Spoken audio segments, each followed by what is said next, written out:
honran con su presencia y con su mensaje de cultura tres ilustres personalidades de las letras mexicanas. Don José Vasconcelos, don Alfonso Junco, que aún no llega, y don Jorge Carrión.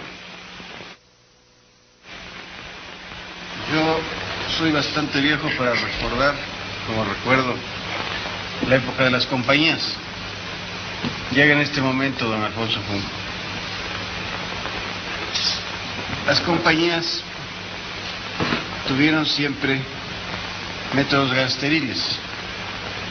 Se valieron del atropello, del fraude, para hacerse de los terrenos. Abusaron en toda línea, pero fueron eficaces.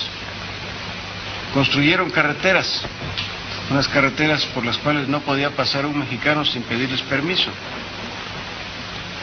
3 meses antes de la expropiación, la prensa mexicana estaba llena de loas a la administración británica y a la nueva bonanza que se había descubierto en Poza Rica.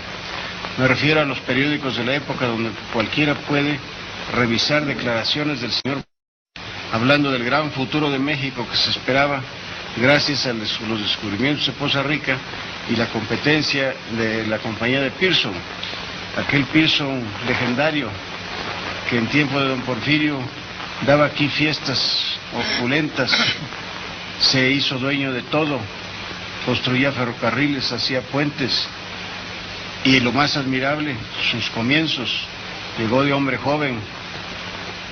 Pues este era el fundador de la Casa Pearson, y la Casa Pearson iba a llevarnos a la prosperidad increíble de los nuevos hallazgos de petróleo. De pronto todo aquel optimismo, todo aquello se derrumba.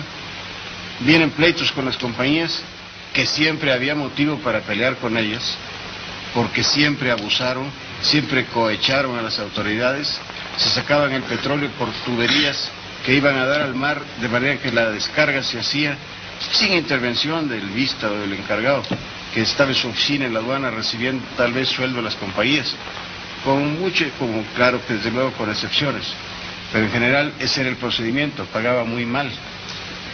Sin embargo, se iba a acabar aquella época que por lo menos tuvo esta ventaja. Y he dicho que no dejó al país nada firme, ni siquiera una escuela, ni siquiera un buen puerto en Tampico. Tenían que cargar en alta mar, porque no gastaban ¿cómo se dice? En escarbar la bahía para hacerla fondeable de los barcos grandes. Se llevaban todo, pero algo dejaban. Fueron constructivos en ciertos aspectos. Yo recuerdo que aquella época era la época del obregonismo. Todos traíamos en el bolsillo, como resultado de nuestras pagas, de nuestros sueldos, rollos, si se puede llamar así, de monedas de oro. La moneda estaba firme, valía el 2 por 1. Todo lo que se pudo hacer en educación, por ejemplo, en la época de Obregón, se debió a una ley en que aumentaba los derechos de exportación, no sé si en 25 o en 50 centavos. Fue una época de prosperidad en el país. Después, como decíamos, vino la guerra, que todo lo cambia, todo lo trastorna, vino la Segunda Guerra. Y lo que yo critico no es la expropiación, sino la administración que ha venido después de la expropiación. La absoluta incompetencia con que se han manejado esos intereses, con sentido político y no con sentido práctico, con sentido de hombres de negocios. Y yo quisiera que algún economista me explicara la coincidencia rara que existe entre las periódicas devaluaciones y las periódicas alzas del valor del petróleo, las periódicas crisis que sufre esa empresa, que está manejada por políticos y no por hombres de negocios, por hombres de Estado. De manera que insisto en que esto necesita estar reclamando una transformación de la administración, un cambio de personal. No es que el personal sea malo, en el personal de petróleos hay gente muy buena, hay toda una pléyade de ingenieros químicos, a muchos de los cuales conozco personalmente, porque proceden de la escuela de química que yo fundé, y desde la cual los mandábamos por su competencia a estudiar a los Estados Unidos. Allí Roberto Medellín, el director de esa escuela, y después subsecretario de Educación, que es uno de los hombres a quien más debe el país en materia de progreso, fundó la Facultad de Petróleos. Y para fundar la Facultad de Petróleos, mandamos becados al extranjero que vinieron perfectamente bien preparados. Y hoy en día, los mejores técnicos de petróleos proceden de esa escuela. Pues bien, yo he hablado con ellos. En la mesa del banquete, alguna vez que como periodista me ha tocado estar entre ellos en estas fastosas inauguraciones de Salamanca, luego de Coatzacoalcos, se quejan porque los competentes, los que valen, tienen sueldos de 3,000 y de 5,000 pesos a cambio de vivir en lugares de vida cara y de vida insalubre. En cambio, por arriba, los negociantes se hacen millonarios. Con solo que la compañía eliminase a los políticos y pusiese en su lugar a los hombres competentes con que cuenta, se transformaría y no tendría que andarnos subiendo el precio a cada rato, ni llorando porque que vende barato y no quiere confesar que está quebrado. Esta es mi opinión para empezar. ¿Quiere usted?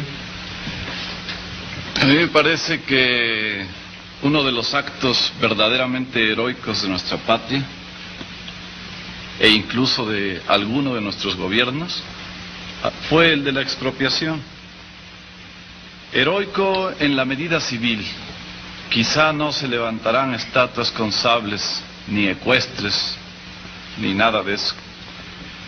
Pero fue la conjunción de los intereses nacionales con la honradez y el patriotismo de un presidente, apoyado en un movimiento obrero independiente, vigoroso y bien dirigido de aquel tiempo, y me refiero específicamente al general Lázaro Cárdenas y a Vicente Lombardo Toledano, lo que nos dio la oportunidad de ver cómo ante el mundo México podía demostrar que sí sabía cómo hacer lo que dicen los capitalistas norteamericanos, que no tenemos el cómo hacer. Recordemos que cuando la expropiación, las compañías dejaron que se llevara al cabo y publicaron a los cuatro vientos que ese miserable país de monos, México, no tardaría en llegar arrastrándose a suplicarles a que volvieran porque no poseía técnicos suficientes. Los técnicos surgieron de los obreros, de los maestros, de los pequeños empleados a los que se había mantenido en la ignorancia de cómo manejar esa industria, y de la noche a la mañana la echaron a andar. Pero no fue todo. El pueblo mexicano reaccionó como pocas veces ha reaccionado alrededor del acto. Lo que también quiero referirme es a la crítica que pertinazmente se le hace a Petróleos de ser el causante de las devaluaciones. Al contrario, a Petróleos se le ha perseguido de modo injusto, y se le ha perseguido internamente y se le ha perseguido oficialmente. Mientras a cualquier empresa yanqui, y me refiero a la compañía de luz eléctrica, se le dan facilidades de toda clase, se le permite elevar las tarifas en el momento que a su capricho y antojo lo quiere, a Petróleos Mexicanos se le exige que pague con toda puntualidad impuestos. Se le exige que dé subsidios, gasolina barata, combustibles baratos a muchas de las empresas particulares que en México trabajan, sin que sea esa una función propia o específica de Petróleos Mexicanos. En fin, se la agrava con miles de persecuciones que no solo vienen del sector capitalista que en México desea la intervención del extranjero, sino que provienen concretamente de algunos círculos oficiales desdichadamente coaligados con estos intereses capitalistas de los extranjeros. De ese modo, claro está que la industria tropieza con dificultades.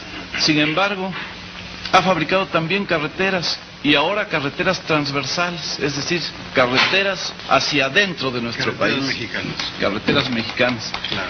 No nada más ha fabricado oleoductos que van a dar al mar, ha fabricado oleoductos que van a dar a Monterrey y que más allá de Monterrey llegan a Saltillo.